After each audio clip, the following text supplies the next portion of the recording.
لا علاج بیماریاں، ہیپیٹائٹس ہے، شوگر ہے اور اس قسم کی بیماریوں کے لیے بہت زبردست چیز ہے اور بے مثال با کمال چیز ہے، اور زندگی میں بہت کمال چیز، بہت کمال چیز۔ وبائی بیماریاں، لا علاج بیماریاں، جن بیماریوں کے اندر انسان تھک گیا، بیماریوں کا تذکرہ ہوا تو ایک اور تحفہ دیتا ہوں۔ مری کی رنگ روحانی منزل کا انتقال ہونا تھا تحصیلدار کی عدالت میں۔ میں اپنے ایک مخلص کے ساتھ دھوپ میں بیٹھا ہوا تھا، نیچے دیکھا میں نے ڈھلوان میں ایک بابا جی ہیں، کانپتے ہاتھوں کے ساتھ یہ لنڈے کے کپڑے جرسیاں دیوار سے لٹکا رہے ہیں بیچنے کے لیے، اور نیچے برتن رکھے ہیں، فی برتن 10 روپے 50 روپے 20 روپے اس طرح کے برتن رکھے ہیں۔ تو میں دیکھتا رہا ان کا یہ منظر کہ وہ معذور آدمی ہے، مجبور ہے۔ میں نے ایک ساتھ میرے ساتھ تھے مقامی مری کے، میں نے چند ہزار روپے نکال کے اسے دیے۔ میں نے کہا بازار سے جا کے چنے لے آؤ ایسے جو چھلکا سمیت بھنے ہوئے ہیں، اور ساتھ منقہ لے آؤ، بڑی کشمش منقہ، بس یہ 2 چیزیں لے آؤ، ہم وزن لے آؤ۔ اچھا وہ لے آیا، میں نے وہ دونوں چیزیں لیں اور بابا جی کے پاس گیا۔ میں نے کہا بابا جی کیا تکلیف ہے؟ کہنے لگے یہ تکلیف بہت پرانی ہے، علاج نہیں کیا، کہا بہت مہنگا علاج ہے، مجھ سے نہیں ہو سکتا۔ میں نے پہلے اپنا دانستہ تعارف کرایا، میں نے کہا تعارف نہ کراؤں گا تو بابا کس چیز کی عظمت نہیں لے گا، اللہ اپنی تعارف کرا کے اپنی عظمت، اپنے حبیب کا تعارف کرواتا ہے اللہ۔ میں نے کہا میں حکیم ہوں، اور میں نے دانستہ کہا بابا جی میں بڑا مشہور حکیم ہوں، اپنے منہ میاں بٹھو، پتہ نہیں میرا جذبہ کیا تھا، میری نیت تو اللہ ہی جانتے ہیں، اور یہ میں نے آپ کے لیے نسخہ منگوایا ہے، آپ یہ کھا لیں، 1 مٹھی صبح، 1 دوپہر 1 شام، یہ کھانا بھی ہے، یہ دوا بھی ہے، یہ غذا بھی ہے، آپ کھا لیں۔ میں نے وہ بتایا، ان کو دیا، بڑا خوش ہوا کہ میں کھاؤں۔ میں نے کہا آپ کا یہ راشا، یہ اس وقت ان دنیا کی لا علاج بیماریوں میں ہے، کیا کہتے ہیں، پارکنسن کہتے ہیں، ہاں بہت لا علاج بیماریاں۔ لاہور کے ایک مشہور مٹھائی کی دکان ہے، ان کی برانچیں ہیں پورے ورلڈ میں، میرے پاس آئے، بات کرتے کرتے لپٹ جاتے تھے، ایسے ہاتھ ایسے کرتے لپٹ جاتے تھے، بات نہیں کر سکتے تھے۔ 2 ملازم تھے جو ان کو سنبھالتے تھے، وہ کہتے تھے دنیا کی تمام پھر کے میں آیا ہوں، کہیں اس کا علاج نہیں، منقہ اور چنے سے اس کا علاج ہو گیا۔ یہ آج کل اس کا موسم دھند ہے، سخت سردی ہے، دسمبر ہے، یہ موسم اس کا زبردست ہے، سارے موسم ہیں لیکن یہ موسم تو کمال موسم ہے۔ 1 مٹھی صبح شام کھا لیں، 1 مٹھی صبح نہار منہ ہی کافی ہے۔ ہاں کس کو بیماری ہے وہ صبح دوپہر شام کھائے، جس کو بیماری نہیں ہے وہ 1 وقت کی کھا لے تو 1 وقت بھی کافی ہے۔ اچھا سال گزر گئے، کچھ عرصے کے بعد پھر وہیں جانا ہوا، ساتھ ہمارے ایک دوست رہتے ہیں خالد صاحب، ان کے ہاں خیال ہوا یہاں ایک بابا تھا جس کو میں نے منقہ اور چنوں کا وہ ٹوٹکا دیا تھا، ان کا پتہ کر لیتے۔ تو گیا تو بابا جی کی دکان وہی دیوار پہ لٹکے ہوئے کپڑے اور بیٹھے ہوئے تھے پتھر پہ سامنے، تو میں جا کے ساتھ بیٹھ گیا۔ میں نے کہا بابا میں وہی حکیم ہوں جس نے آپ کو وہ چنے اور منقہ دیا تھا۔ یقین جانیے بابا تو 18 سال کے جوان کی طرح ایسے اٹھا اور مجھے گلے لگایا۔ اچھا میں گلے لگ کے نا اس کے ہاتھوں اور باہوں اور بازوں کی گرپ سمجھ رہا تھا کہ اس کے اندر کتنی طاقت ہے، ٹھیک۔ اس سے پہلے مجھے بابے کا ہاتھ ملانا یاد ہے، مجھ سے ہاتھ ملا نا ایسے ہل رہے تھے، بابے کی گرپ تھی۔ میں نے کہا بابا زندہ باد ہو گیا تھا، اور بابا جی بالکل ٹھیک تھے، اور مجھے اپنے پتھر پہ بٹھایا، وہاں بٹھایا، پھر ایک پرانی جرسی لے آئے، ٹھنڈا پتھر تھا، وہ نیچے بچھائی، خود ساتھ بیٹھے، بہت محبت کی، اور اس کی آنکھوں سے ممنونیت اور آنکھوں سے جو دعائیں میں دیکھ رہا تھا، آنکھوں کے اندر کی بے زبان دعائیں، بے زبان دعائیں، بے زبان دعائیں۔ بھائی بیٹھ جائیں، منت ہے بیٹھ جائیں۔ ایسا زبردست ٹوٹکا ہے، مغل میں سے ایک بادشاہ گزرا ہے، ابا جی احتیاطاً فوت نہیں ہو رہے تھے، احتیاطاً ابا جی فوت نہیں ہو رہے تھے، ابا جی فوت ہوں گے تو بادشاہت اگلے کو ملے گی، تو انہوں نے کیا کیا، ابا جی کو احتیاطاً قید کر دیا، قید کر دی۔ ایک بادشاہ گزرے ہیں، جب قید کر دیا اور خود بادشاہ بن گئے اور 50 سال حکومت کی، 50 سال۔ ابا جی نے کہا چلو بیٹا مجھے قید تو کر دیا، 2 چیزیں دے دے، ایک بچے دے دے ان کو پڑھاتا رہوں گا، ایک چنے دے دے اس کو کھاتا رہوں گا۔ باپ بھی بادشاہ کا بیٹا تھا، بادشاہ تھا، کہنے لگا ابا تو بادشاہ سے ہٹ گئے پر بادشاہت ابے کے اندر سے نہیں گئی، بچے دے دے پڑھاتا رہوں گا، بچوں میں بادشاہت ہوتی ہے، اور چنے دے دے کھاتا رہوں گا، چنا بادشاہوں کی غذا ہے، شہنشاہوں کی غذا ہے چنا۔ جس دور میں سکول پڑھنے والے بچوں کی جیبوں میں چنے ہوتے تھے، فاسٹ فوڈ نہیں ہوتی تھی، اس دور کے بچوں کی ذہانت، اس دور کے بچوں کی عقل، اور 5 جماعتیں پڑھے گا بچہ پوری بستی کا استاد ہوتا تھا، پورے گاؤں کا استاد ہوتا تھا، کہ وہ جیب میں چنے ہوتے تھے۔ ہاں کوئی مالدار ہوتا تھا تو اس کی ماں بادام اور کشمش بھی ڈال دیتی تھی، ورنہ چنے تو ہر کی جیب میں ہوتے تھے، چنے۔ ملتان کے ہمارے ایک محسن تھے حکیم فیروز الدین صاحب رحمۃ اللہ علیہ، ان کی جیب میں چنے، کشمش اور بادام ہوتے تھے، اور مجھے کہتے تھے کبھی بھی برائلر بادام نہ کھانا. میں نے کہا برائلر بادام کیا؟ کہا یہ موٹے موٹے جو بادام آئے ہوئے ہیں دیسی بادام کھانا. دیسی. اچھا وہ ہاتھ میں کبھی نہیں دیتے تھے, کہتے تھے منہ کھولو, مٹھی بھرتے تھے منہ میں ڈال کے, آگے وہ ہاتھ رکھتے تھے, اب کہنے کہ اس کو منہ میں سیٹ کرو خود, سمجھ ایسے بھرا, ایسے منہ میں رکھا, اور بندہ کہتا تھا میرا منہ بھر گیا, کہنے لگا بعد میں بھی تو نے ہاتھ دے کے اس کو اندر سیٹ کرنا ہے, ابھی کر جلدی کر. پھر بندہ اس کو سیٹ کرتا تھا, پھر وہ ہاتھ ہٹا لیتے تھے, بس یوں جیب سے مٹھی بھرتے تھے. اور مجھے الفاظ ان کے یاد ہیں, یہ کھانے والا کیسے ہوگا؟ طاقتور ہوگا. کہا میں سور کا شکار کھیلتا ہوں دلدل میں, وہ آگے میں پیچھے ہوتا ہوں, میلوں میں تھکتا نہیں ہوں, میرے پاس یہی ہوتا ہے اور گڑ ہوتا ہے. ایک دفعہ کہنے لگے آ حکیم آتے کو اپنی طاقت دکھاؤں والا, ایسے بازو کر لیا. میں کوئی تھا 22-25 سال کا, ایک اور جوان جا رہا تھا, وہ چھوکرا ادھر آ. اس وقت وہ 80 کے قریب تھے, اور رمضان کی صبح اٹھ کے غسل کیا, سحری کے وقت نفل کے سجدے میں گئے اور چلے گئے, آخری عشرے سجدے میں ہی چلے گئے. روزہ رکھنا تھا, سحری کھانی تھی. اس کو بلایا, اس نے 3-4 جوانوں کو بلایا, ایسے بازو رکھا. اب کہنے لگے سارے مل کے کوئی ادھر سے کھینچے, کوئی ادھر سے کھینچے, کوئی ادھر سے, میرا بازو ہلا کے دکھاؤ. ہوئے ان طاقت لگانے والوں میں بھی شامل. اللہ اکبر. حکیم فیروز الدین صاحب رحمۃ اللہ علیہ, یہ طاقت ایسے بازو ہے. کہنے لگا واہ جوان واہ, سارے بھاڑی ہوئے. بھاڑی جب سرائکی کا لفظ ہے, اس کے معنی ہے بزدل ہو, سارے بزدل. پھر غیرت دلاتے تھے, لگتے ماں کا کھیر کیا نہیں پیتے ہوئے, ماں کا دودھ نہیں پیا. سرائکی میں دودھ کھیر کہتے ہیں, دودھ نہیں پیا ماں کا. اب ان کو غصہ آتا اور غیرت دلاتے تھے, پر غیرت کہا تک بابے کی بازو تھی, ہلتی ہی نہیں تھی. چنے اور کشمش اعصاب کو مضبوط, دماغ کو مضبوط, نظر کو مضبوط, اور پٹھوں کو ایسے مضبوط. جب 80 سال کے بابے کے ایسے بازو تھا, اور 3-4-5 جوان لگے ہوئے تھے, نہ بازو کو مشرق کر سکے, نہ مغرب, نہ شمال, نہ جنوب.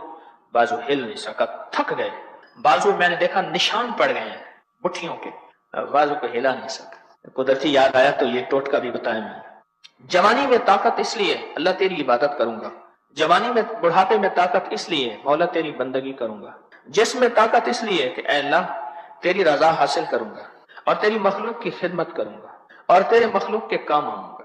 طاقت اس لیے کہ اللہ تیرے بندے آئیں گے میں ان کی خدمت کروں گا, اللہ تیرے بندے آئیں گے میں ان کی سیوا کر کے تجھے راضی کروں گا.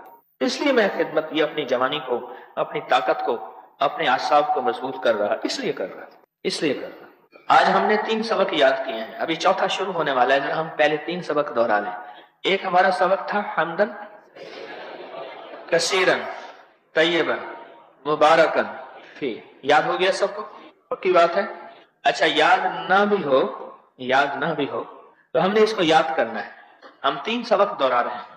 ابھی ایک نعت سنیں گے, اس کے بعد چوتھا سبق دہرائیں گے. 2 سبق, دوسرا سبق کیا ہے؟ سورۃ قریش کا دوسرا سبق ہے. یہ 3 دفعہ سورۃ قریش, اور اس کے فائدے, اور اس کی برکات, اور اس کے کمالات. اور تیسرا جو سبق ہے ہمارا وہ ہے سورۃ قدر کا اور سورۃ کوثر کا, کہ سورۃ قدر اور سورۃ کوثر وہ ہمارا تیسرا سبق ہے. چوتھا ہمارا سبق بھی ہے, جھنگا بھی ہے, وہ ہے کشمش اور چن. یہ آج کے ہمارے سبق ہیں جو ہماری زندگی کے روحانی اور جسمانی ٹوٹکے بھی ہیں, حفاظت بھی ہیں, طاقت بھی ہے, صحت بھی ہے, اور رانائی اور توانائی بھی ہے, اور اس میں زندگی کی بہت زیادہ برکتیں ہیں. یہ ہماری زندگی کا سبق ہے. وہ آپ کو چھوٹا سا کتابچہ دیا تھا, وہ آپ کو دیا تھا میں نے چھوٹا کتابچہ, وہ نہیں لائے, وہ کتابچہ آپ کو دیا تھا, میں نے کہا مجھے دیجیے گا. اچھا چلو, لیکن سبق تو ہمیں یاد ہے. جی چاہتا ہے کہ آج ہم کملی والے کی نعت سنیں گے. اس کے بعد چوتھا سبق پڑھتے ہیں. آپ کے دفتر کی چابی ہے, کوئی بندہ اٹھا کے لے آئے. طاہر کوئی ہے ساتھ اس کے, چلا جائے. آپ چلے گئے, بتا دیجیے کہاں پڑھا. یہ طاہر کو دے دیں, اس کو دے. جی درود پاک پڑھیں. آج نا صبح میری ملاقاتوں میں تھوڑی دیر ملاقات کرتا ہوں فجر کے بعد, تو ایک فیملی میرے پاس آئی, تو میں ان کے شوہر کے بارے میں عرض کر رہا تھا. میں نے کہا, کہتے کہ میرے مسائل ہیں, بے روزگاری, مشکلات, مسائل, پریشان. خاتون کہنے لگی کہ میں نے اپنی ساس کو خواب میں دیکھا کہ تسبیح خانے میں آنے سے پہلے بہت بری حالت میں تھی. کبھی اس کی طرف وہ کہتی مجھے آگ آتی ہے, مجھے بالوں سے کھینچا جاتا ہے, ایک دلدل ہے, ایک غار ہے, اس میں سے بالوں سے کھینچا جا رہا, عذاب میں مبتلا. کبھی مارا جاتا ہے, اور کہا کہ میرا شوہر جب بھی تسبیح خانے میں آتا ہے مجھے سانس بہت اچھی حالت میں ملی، اور اس نے کہا جب سے میرا بیٹا ذکر اور تسبیح خانے میں جاتا ہے مجھے اس کے اعمال کا حصہ ملتا ہے، اعمال کا حصہ ملتا ہے۔ اور کہا کہ میں نے دیکھا کہ آپ کے والدین کو وہ کہتے ہیں ہم بھی درس میں شامل ہوتے ہیں۔ اچھا، میرے ایک دوست ہیں، انہوں نے یہ بھوگی وال ہے لاہور میں، اس طرف مشرق کی طرف، ان کا خاندان پیشہ کسائی ہے، پرانی موٹر سائیکل کی سیل کرتا تھا، اور قوم ان کی کمبو ہے، پیشہ کسائی ہے۔ اس کی عمر کوئی 50 سال کی تھی، ہیپیٹائٹس کا مریض تھا، گزشتہ 1.5 سال سے تسبیح خانے سے تعلق بنا۔ ابھی اس کی فوت بھی ہوئی چند ماہ پہلے، 3-4 مہینے پہلے۔ کہتے ہیں میں نے دیکھا کہ گلی سے گزر رہا، بہترین گولڈن گھڑی ہاتھ میں ہے، کچھ باش جا رہا۔ میں نے اس سے پوچھا کہ اللہ نے تیرے ساتھ کیا معاملہ کیا؟ مسکرا کر بولا اللہ کے پاس گیا تو میری گٹھڑی بہت ہلکی تھی، فرشتوں نے مجھے کہا تم سائڈ پر بیٹھ جاؤ۔ کچھ دیر کے بعد، یعنی گٹھڑی ہلکی سے مراد یہ ہے میرے پاس کوئی نیکیاں نہیں تھی، نہ میں سنی نہ دولت پلے۔ کچھ دیر کے بعد اللہ نے مجھے معاف کر دیا۔ پھر میں نے اس سے سوال کیا کہ تسبیح خانے والوں سے ملاقات ہوئی؟ تو اس نے اس بات کے دوران مجھے خواب میں تسبیح خانہ اور جمعرات کا درس دکھایا، اور یہ کہنا تھا کہ میری مغفرت اس درس کی حاضری کی وجہ سے ہو۔ اچھا، اس سے چند دن پہلے، موت سے چند دن پہلے، میں اس کے دروازے کے سامنے گزرا، میں نے کہا اس کا دروازہ کھٹکھٹاؤ، وہ نہیں ملا۔ اچھا، یہ بے شمار واقعات ہیں۔ کیوں؟ اللہ کا ذکر ہوتا ہے، اللہ کی عظمت بیان ہوتی ہے، اور اللہ کی اس ذکر اور عظمت اور تعلق کی وجہ سے اللہ پاک اپنے بندوں کی مغفرت فرما دے۔ اب جو آخری چیز میں آپ کو دینے لگا ہوں، آج کا موتی، وہ ہمارا جو سلسلہ چل رہا ہے سورۃ اخلاص کا، اس کا کوئی ایک موتی آج آپ کو دینے لگا۔ میں نے پچھلے دفعہ ایک درویش کے حوالے سے 2 رکعت نماز نفل حضرت مدنی رحمۃ اللہ علیہ کے حوالے سے بتائی تھی، جس کی پہلی رکعت میں سورۃ فاتحہ اور اس کے بعد سورۃ اخلاص 50 مرتبہ، یاد ہے؟ یہ 2 رکعت نماز نفل تھے کہ 50 دفعہ پہلی رکعت میں اور 50 دفعہ دوسری رکعت میں۔ اچھا، اس کے اور کمالات مجھے ملے مختلف اور درویشوں کی روایات کے ساتھ۔ پھر اس کے بعد مجھے، چونکہ یہ بتا رہا ہوں واقعات در واقعات، اس کے فائدے مجھے لوگوں کے ہاں سے ملتے ہیں۔ کتنی بھی مشکل ہو، پریشانی ہو، اس کا تعلق بندے سے ہو، رب سے ہو، فرش سے ہو، عرش سے ہو۔ مجھے یاد نہیں ہے کہ آج تک کسی کو میں نے یہ بتایا ہو اور اس نے یقین سے کیا ہو، ایک بار یا چند بار، چند دن یا چند ہفتے، اور اللہ پاک کا نظام اس کے ساتھ موافق نہ آیا، اور اللہ پاک کا نظام اس کے ساتھ کوئی خیر کی طرف نہ چلا۔ آپ نہ یہ نفل سفر میں بھی پڑھ سکتے ہیں، کوچ میں بیٹھے ہیں، جہاز میں بیٹھے ہیں، گاڑی میں بیٹھے ہیں، سفر میں بھی کر سکتے ہیں۔ نفل واحد چیز ہے جس کے لیے قیام بھی فرض نہیں ہے، غور سے سنیے گا، قیام بھی فرض نہیں ہے، قبلہ رخ ہونا بھی فرض نہیں۔ نفل سے علاوہ نہیں۔ کیوں جی ایسا ہے؟ سفر میں، سفر کی بات کر رہا ہوں، آپ سفر میں بھی پڑھ سکتے ہیں۔ کیا فرض نہیں ہے؟ قیام بھی، قبلہ رخ ہونا۔ سفر میں اگر ہے، اب کتنے لوگ سفر کرتے ہیں، کتنے لوگ مسافر ہیں؟ اب کتنے مسافر ہاتھ کھڑا کریں؟ بہت زیادہ مسافر بیٹھے ہیں۔ سفر میں آنا جانا ویسے بھی ہوتا ہے، موقع سفر کے اس ضائع نہ کیجیے، سفر کے موقع نہ ضائع کریں۔ فیصلہ کریں کہ اس دفعہ سفر ہے، وضو کر لوں گا، وضو کر کے اور اللہ اکبر کہہ کے 2 رکعت نماز نفل، سورۃ فاتحہ کے بعد 50 بار میں سورۃ اخلاص پڑھوں گا پہلی رکعت میں، اور 50 بار سورۃ کل اخلاص پڑھوں گا دوسری رکعت۔ سفر کو ایسا بابرکت اور سفر کو ایسا مزین کریں اور ایسا بابرکت کہ اس میں مسئلے حل ہو جائیں۔ اچھا، مسافر کے ساتھ ویسے اللہ کی مدد ہوتی، بہت مدد ہوتی مسافر کے ساتھ، اور اللہ کی رعایت ہوتی اور اللہ کی رحمت ہوتی۔ اتنی مدد رعایت رحمت تو ہوتی ہے، غور سے سنیں، اتنی مدد رعایت رحمت تو ہوتی ہے کہ اللہ مسافر کی 2 کی 4 کی جگہ اللہ 2 کر دے۔ اللہ اتنی رعایت دے مسافر اور پردیش کے ساتھ کہ اللہ پاک اس کی رعایت میں اللہ 4 کی جگہ 2 کر دے، اتنی رعایت اللہ پاک دیتے۔ اب خود سوچیں کہ اتنا یہ نفل آپ اپنی زندگی کا معمول بنا لیں۔ ایسے بیٹھ جائیں، وہ سارا مضمون جو میں نے لکھا ہوا تھا مجھے مل گیا، بتا رہا ہوں، بیٹھ جائیں۔ اس نفل کو سفر کا حصہ بنا لیں۔ اچھا، دوسرا اس نفل کو تہجد کا حصہ بنا لیں، اور تیسرا اس نفل کو اشراق کا حصہ بنا لیں، اور چوتھا اس نفل کو مغرب کے بعد کے 2 نفل کا حصہ بنا لیں، اور پانچواں اس نفل کو عشاء کے بعد جو 2 نفل پڑھتے ہیں اس کا حصہ بنا لیں، چھٹا اس نفل کو ظہر کے بعد جو 2 نفل پڑھتے ہیں، 2 سنتوں کے بعد 2 نفل پڑھ لیتے ہیں، اس کا حصہ بنا لیں۔ اوابین کا حصہ بنا لیں، مغرب کے بعد اوابین کی 6 یا 20 ہیں، اس کا حصہ بنا لیں۔ اچھا، آپ صلاۃ الحاجت پڑھتے ہیں، اس کا حصہ بنا لیں۔ تحیۃ المسجد پڑھتے ہیں، اس کا حصہ بنا لیں۔ تحیۃ الوضو پڑھتے ہیں، اس کا حصہ بنا لیں۔ عجب نفل ہے، ایک اللہ کے ولی کا تجربہ ہے اور اللہ کے نام کے وعدے ہیں کہ جو بندہ 50 دفعہ سورۃ اخلاص پڑھتا ہے اس کے گناہ معاف ہو جاتے ہیں، 50 سال کے ایک روایت، 80 سال کے دوسری روایت، 100 سال کے تیسری روایت۔ مفہوم ہے؟ جب بندے کے گناہ ہی معاف ہو گئے تو بندہ معصوم ہو گیا۔ حقوق العباد علماء سے ضرور پوچھ لیں، تو بندہ معاف ہو گیا۔ اس کے بعد پھر جو مانگے گا اللہ عطا نہیں کرے گا، جو مانگے گا اللہ عطا نہیں کرے گا۔ بالفرض سفر میں وضو کی سہولت نہیں ہے، پھر بابا جی کو ریاض کڈو، مخلوق تانگ بیٹھی کو ریاض کڈو سونا نہ دا۔ پانی پاس نہ ہو تو میں الحمدللہ علماء کو ساتھ لے کے بیٹھتا ہوں، ان کی مہربانی ہے ساتھ بیٹھ جاتے ہیں، اللہ ان کی عمر میں برکت دے۔ تو پانی ساتھ نہ ہو تیمم کر لے، کسی دھول پہ، پاک مٹی پہ، دھول پہ بھی پاک مٹی پہ بھی ہاتھ لگا کے ایسے ایک ہاتھ لگایا دھول پہ، اور دھول ایسی دھول ہو جو ہاتھوں سے چپک جائے، ایسی دھول، ایسے ہاتھ لگایا اور ایسے چہرے پہ پھیر دیا اچھی طرح سے، پھر ایک دفعہ ہاتھ لگایا اور بازو کے اوپر ایسے کر کے بازو پہ پھیر دیا، یعنی کپڑا ہٹا کے، اور دوسرے بازو پہ تیمم ہو گیا۔ اگر کئی پانی کی مجبوری ہے، اشد سخت مجبوری ہے، یہ کر لیں، اور اس کے بعد نفل پڑھ کے اللہ سے دعا کر لیں۔ سبحان اللہ۔ ایک صاحب مجھ سے کہنے لگے میں انگلینڈ جا رہا تھا، جہاز کا لمبا سفر ہے، جہاز اڑتا رہتا ہے، سفر مکتا نہیں ہے، انگلینڈ، امریکہ، یورپ، یہ ملک ایسے ہیں، دور ہیں۔ مجھے کہنے لگا، میں نے کہا کہ میں نے 300 رکعت نماز نفل پڑھی۔ ایک ٹکٹ والا آیا لینے والا ٹرین میں، اس نے بابا ٹکٹ دکھا، اس نے کہا 100 رکعت نماز نفل کا نیت کرتا ہے، اللہ اکبر۔ ہمارا پٹھان بیٹا خوش ہو گیا، چلو کسی طرح ہمارا تذکرہ تو ہوا یارا، کسی طرح ہمارا تذکرہ تو ہوا۔ 100 رکعت نماز میں 100 کو کیا سلو کہیں گے، سلو رکعت رہو ہوتے، اللہ۔ اب وہ کہ اس نے ٹکٹ والے نے کہا پتہ نہیں اس کی 100 کب ختم ہوگی، 100 کی کٹھی نیت باندھی ہے، حالانکہ اس کا ٹکٹ تھی، بغیر ٹکٹ کے نہیں تھا۔ تو کہنے لگا میں نے کہا میں نے 300 رکعت نفل پڑھنے ہیں، اور کہا کہ میں وضو کرتا تھا، اس میں جہاز میں وضو کی سہولت تھی، مختصر سے پانی سے وضو کر کے میں نے 300 رکعت نماز نفل پڑھی اور اللہ سے دعا کی، کہا کہ آپ کی مجھے ایک دعا یاد آئی کہ اللہ میں عرشوں میں تیرے اور قریب ہو گیا، فضاؤں میں، ہواؤں میں، اے اللہ دنیا کی ہواؤں اور فضاؤں میں، کہا کہ میں نے آپ نے جو دعا بتائی تھی وہی کہ وہی دعا کی، یا اللہ دنیا کی ہواؤں اور فضاؤں میں گناہ ہے، آلودگی ہے، نافرمانی ہے، اے اللہ تیری رحمت اوپر ہواؤں اور فضاؤں میں فرشتے ہیں اور تو ہے، کوئی نافرمانی نہیں، کوئی آلودگی نہیں۔ میں جو صحراؤں میں جاتا ہوں نا، آخری پٹی پہ یقین جانیے وہاں ایک سجدہ کر کے دیکھیں، آپ نہیں سوچ سکتے کہ اس سجدے کی کیا تاثیر ہے اور اس سجدے کی کیا طاقت۔ صحراؤں میں سجدہ آپ کر کے دیکھیں، اس سجدے کی کیا طاقت ہے۔ کیوں؟ یہ وہ جگہ ہے، وہ سجدہ ہے جہاں گناہ نہیں ہے، نافرمانی نہیں ہے۔ جتنے انسان زیادہ ہوں گے اتنی نافرمانی زیادہ ہوگی، جتنے انسان نہیں ہوں گے اتنی نافرمانی نہیں۔ اور کہا کہ جب میں پہنچا اپنے اس ملک میں جس ملک میں انگلینڈ میں جا رہا تھا اور اترا، تو میں نے محسوس کیا کہ سارے انگلینڈ میں نور ہی نور ہے۔ وہ مجھے کہنے لگا کیسے، وہاں تو نور آج تک نظر نہیں آیا۔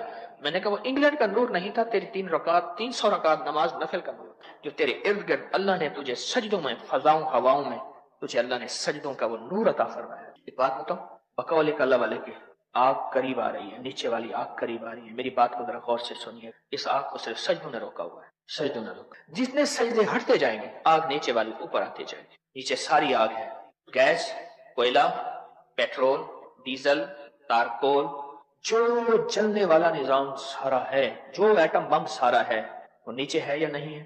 کیا خیال یہ چیزیں نیچے سے نکالتے ہیں؟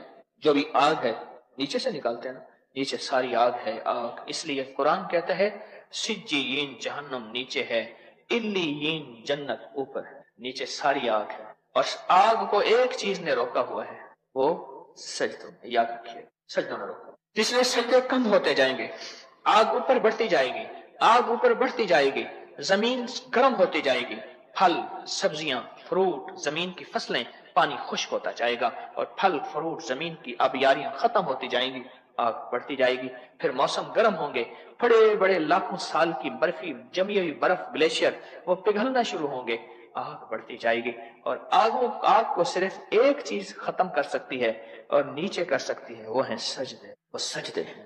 سورۃ قل هو اللہ کے یہ نفل اور سورۃ اخلاص کے یہ نفل، اس کو نہ چھوڑیں، بالکل نہ چھوڑیں۔ سفر کو اس سے بہترین پر لطف بنا لیں، اور سفر میں اس سورت کے اور نفل کو ایسا مزین کر لیں، ایسا آپ سوچ نہیں سکتے۔ آپ سفر میں اللہ سے کہیں مولا، تو مسافر کی دعا قبول کرتے ہیں، مولا تیری رعایتیں مسافر کے ساتھ ہیں، اے اللہ تیری محبتیں پردیسیوں کے ساتھ ہیں، یا اللہ میں سورۃ اخلاص کے نفل پڑھ رہا ہوں، تیرے ایک ولی نے مجھے بتایا، ایک اللہ کے ولی کی بات کر رہا ہوں، اپنی بات نہیں، ایک اللہ کے ولی نے مجھے بتایا کہ یہ پڑھو، جو مانگو ملے گا۔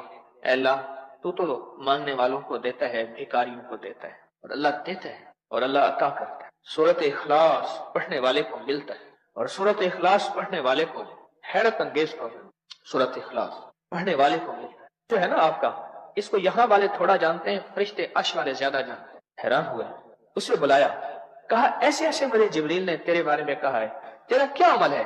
یا رسول اللہ مجھے سورۃ اخلاص سے محبت ہے، مجھے سورۃ قل هو اللہ سے محبت۔ عرش والے زیادہ جان ایک درویش تھے، وہ لوگوں سے نا ادھار لے کے غریبوں کی مدد کرتے تھے، خود بھی دیتے تھے، پھر جب خود ختم ہو جاتا پھر لوگوں سے ادھار لیتے تھے، اور پھر آتا تھا تو چکا دیتے تھے۔